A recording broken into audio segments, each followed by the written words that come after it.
I always felt like there was something I should be doing that I wasn't doing.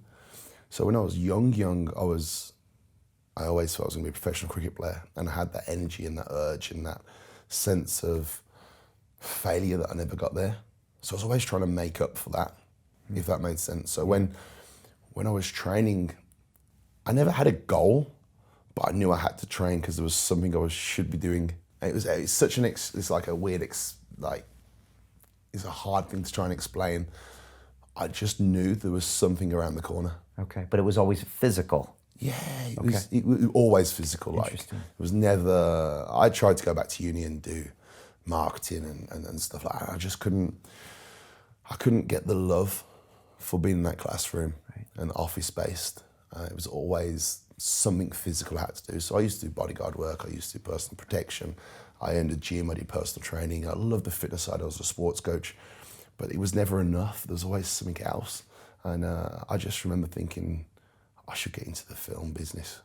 And that was it. And that was it? That was it, yeah. And that dream and goal started, what, 4 or 5 years ago? 4 years ago. Okay. 4 years ago. So the way that started was a good friend of mine's an actor, probably one of the best martial arts actors going at the moment, Scott Adkins. He's been in Expendables, what we were talking about just earlier on. He was in that. He's done a lot of his own films.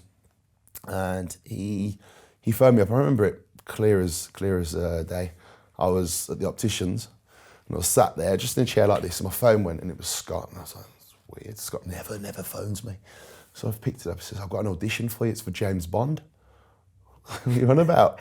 He says, you know you wanted to get into films. I've got you an audition. I said, I don't want to do that. So anyway, I went down to London the next day. I got all these lines off his agent, sent me all the lines through. I couldn't remember a thing. It was so hard because I'd never done it before. And I went there, sat in this room, massive place it was in London.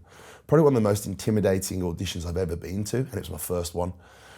I remember walking in, and there was about 4 or 5 people, very similar setup to this, 4 or 5 people. Right, I'm going to read my lines, I want you to respond. I was like, all right, no problem. I couldn't remember it. I couldn't even remember the first word. And the woman just looked at me and she was like, look, I think you've got potential as the way you look and so on, but you need to learn how to act. Go back, go somewhere, go to college, go to this, learn how to act. And I think there might be potential for you to do some stuff. So I was like, all right, fine, so I'm gonna do that. So that was my first taste. And then I was so fortunate because the agent who's Scott's working under Joe actually signed me up there and then. And he got me an audition 3 weeks later. So I had 3 weeks practice, which isn't enough. And I landed the role. Wow. And I was out to South Africa within a day. Went for the audition, got it, and I was on the plane the next day with Ray Winston.